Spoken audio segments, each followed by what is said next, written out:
નમસ્તે મિત્રો, હું ડૉક્ટર મનીષ મહેતા, ગુરુ ગોવિંદસિંહ હોસ્પિટલના મેડિસિન ડિપાર્ટમેન્ટના પ્રોફેસર અને વડા તરીકે ફરજ બજાવું છું. હાલમાં આપણે જોઈ રહ્યા છીએ કે શરદી ઉધરસ અને કફના કેસીસ દિન પ્રતિદિન વધી રહ્યા છે. તો એવું શું કામ છે અને તે બાબતે શું તકેદારી રાખવી જોઈએ? અત્યારે આપણે જાણીએ છીએ કે આ ફોલની સિઝન છે, એટલે કે ગુજરાતીમાં કહીએ તો શરદ ઋતુ છે અથવા પાનખર ઋતુ છે. હવે આ ઋતુ સામાન્ય રીતે ગુજરાતી લોકવાયકામાં પણ કહેવાય છે કે શરદ ઋતુ છે એ બીમારીઓને સાથે લાવે છે. તો એ આપણે સ્વીકાર કરવો રહ્યો. એવું શું થાય છે કે જેથી કરીને બીમારીના કેસીસ વધી રહ્યા છે? તો તાપમાન જે 37-38 ડિગ્રી હતું એ અત્યારે જોઈએ તો 24-25 ડિગ્રી થઈ રહ્યું છે. વાતાવરણમાં ભેજનું પ્રમાણ ખૂબ જ ફ્લક્ચ્યુએટ થાય છે.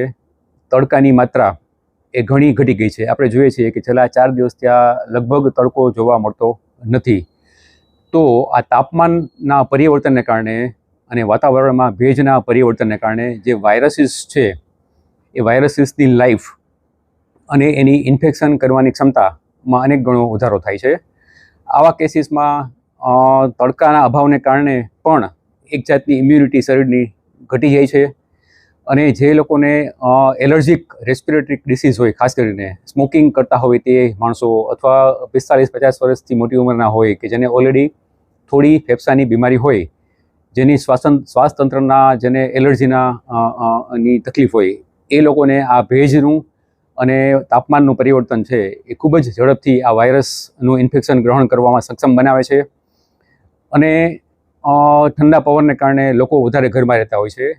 ઘરમાં કોઈ પણ એક માણસને જો ઇન્ફેક્શન લાગ્યું હોય તો આ પ્રકારની મોસમને કારણે બીજા અન્ય મેમ્બરોને પણ ઇન્ફેક્શન થવામાં વાર લાગતી નથી.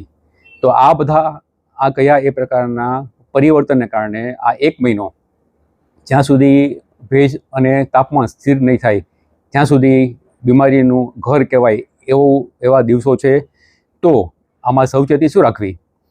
તો માસ્ક પહેરવું આવશ્યક છે.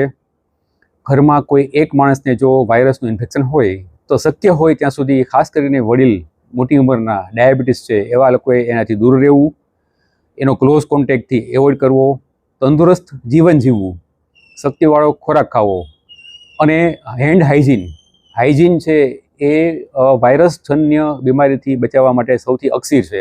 તો હેન્ડ હાઇજીન, કફ હાઇજીન, જેના માટે માસ્ક પહેરવું, આ બધું જો સાવચેતી રાખવામાં આવે તો આ બધા વાયરસજન્ય રોગથી બચાય એવું છે. જ્યાં સુધી મેં કહ્યું